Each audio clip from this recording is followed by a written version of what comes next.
The Hatton Garden Heist, often called the largest burglary in British history, took place over the Easter weekend of April 2015 in London's famous Diamond District, Hatton Garden. The incident shocked the world not only because of the sheer scale of the theft, but also because of the surprising identity of the criminals involved, a group of elderly men, many of them retired career criminals. Hatton Garden is known as the heart of London's jewellery trade, home to hundreds of diamond dealers and gold merchants. The target of the heist was the Hatton Garden Safe Deposit Company, which contained hundreds of safe deposit boxes belonging to jewelers and private individuals. Over the 4-day Easter holiday, while the area was quiet and most businesses were closed, the gang carried out a meticulously planned burglary that seemed straight out of a movie. On April 2, 2015, Maundy Thursday, the gang entered the building posing as workmen. Using a stolen key, they gained access through a side door to the basement. There, they disabled the alarm and descended into the vault area. To reach the main vault, they drilled through a thick concrete wall, 20 inches deep, using a powerful industrial drill called a Hilti DD350. After hours of drilling, they managed to create a hole just large enough to crawl through. However, the first attempt was not entirely successful. They found they could not break open the security cage inside. Frustrated but cautious, they left and returned on Saturday, April 4, to finish the job. Once inside, they ransacked 73 out of 999 safe deposit boxes, stealing an estimated £14 million worth of cash, jewelry, and gold.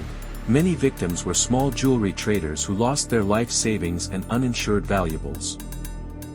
The gang left behind an enormous mess of tools, dust, and broken boxes but no immediate clues about their identities. Police were initially baffled. CCTV footage from nearby buildings later showed a white van and several older men moving in and out during the holiday weekend. These images soon led detectives to identify the suspects.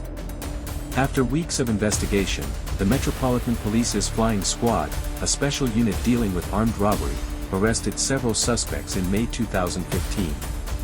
The robbers were surprisingly elderly, most in their 60s and 70s. They included Brian Reeder, 77, known as the Mastermind, Terry Perkins, 67, John Collins, 74, Daniel Jones, 58, and Carl Wood, 58.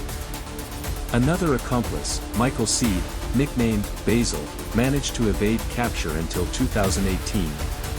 In January 2016, the men were convicted of conspiracy to commit burglary and were sentenced to prison terms ranging from 6 to 7 years. The court noted the crime's sophistication but also the irony that these old-school criminals were undone by modern surveillance. Despite the arrests, police never recovered most of the stolen goods, only a fraction was found. The Hatton Garden Heist captured public imagination because it blended old-fashioned criminal daring with almost comical elements of age and arrogance. Newspapers called it "Dad's Army Goes Criminal" and compared it to heist films like Ocean's 11. The robbers' average age was nearly 70, leading some to call it the pensioner's robbery. In later years, the heist inspired several books, documentaries, and films, including the 2018 movie, King of Thieves, starring Michael Caine. The story remains a striking example of how even experienced criminals can underestimate the reach of modern policing. The Hatton Garden Heist was not only about stolen jewels, it was a tale of greed, nostalgia, and the last daring act of Britain's aging underworld. It remains one of the most famous and fascinating crimes in modern British history.